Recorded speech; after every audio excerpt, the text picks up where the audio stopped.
Hey guys, habang naglilinis ako sa ref, may nakita akong beets na sabi niya ready to eat. Ang nakikita ko lang sa store ay yung mga beets na para siyang kamote. Kamote siya. So ito, yung kamote, itsura ng kamote na kailangang lutuin pa pero hindi talaga ako kumakain or nakatikim pa ng beets. Ito siya expire na kasi ng June 24. Anong date na ngayon? June 13 na ngayon. So, ito siya, beets, red beets daw.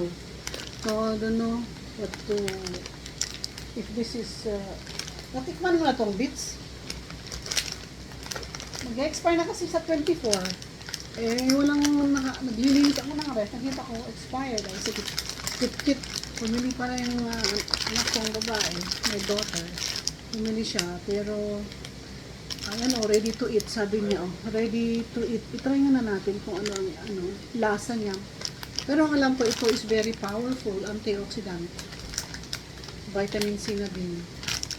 Tingnan natin yung mga sodium 95 mg. Sugar is 9, fiber 3 grams. So, sugary pala ito. At saka maraming sodium. So, but they say it's very antioxidant na malakas to para made in Spain pa product made in Spain siya. So, let's see. Meron na kasi akong din nabuksan. Ito guys, nabuksan ko na kasi to kaya pinakita ko lang yung package. Kaya ito siya yata ito, mag-mark yata sa kamay. Right, red. Ayan. Hindi ko alam paano ito, wait and see.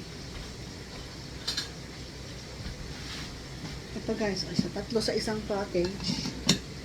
So, sino man ang nakakaalam dito about this beets, sabi ready to eat. So, i-try natin kainin na i-slice natin ang lasa. Para siyang kamote para siyang kamote na overcook. Iba yung lasa, ibang amoy. Anong amoy nito? Paano nito? Sarap ba?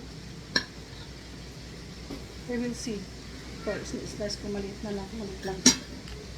Ready. Ready, self. Try natin.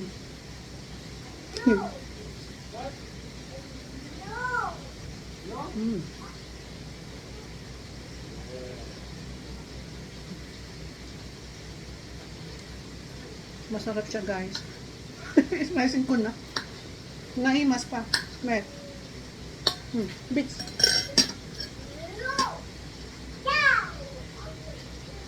Pakita ngayon ako. Hindi naman. I'm expecting something different pero masarap naman pala. Habulin natin kasi 13 ngayon. Ang expiration nito is 24. May dalawang package pa dyan sa ref. So, sabihin ko na lang kay Kit na binuksan na namin yung isa. Sayang kasi. Hindi ko alam kung inumin pa. Hihigupin pa rin ba itong sabaw niya? Hindi na siguro. One more.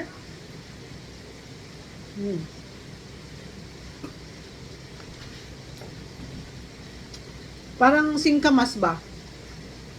Singkamas is tasteless. Ito may konting taste na parang roots na parang roots.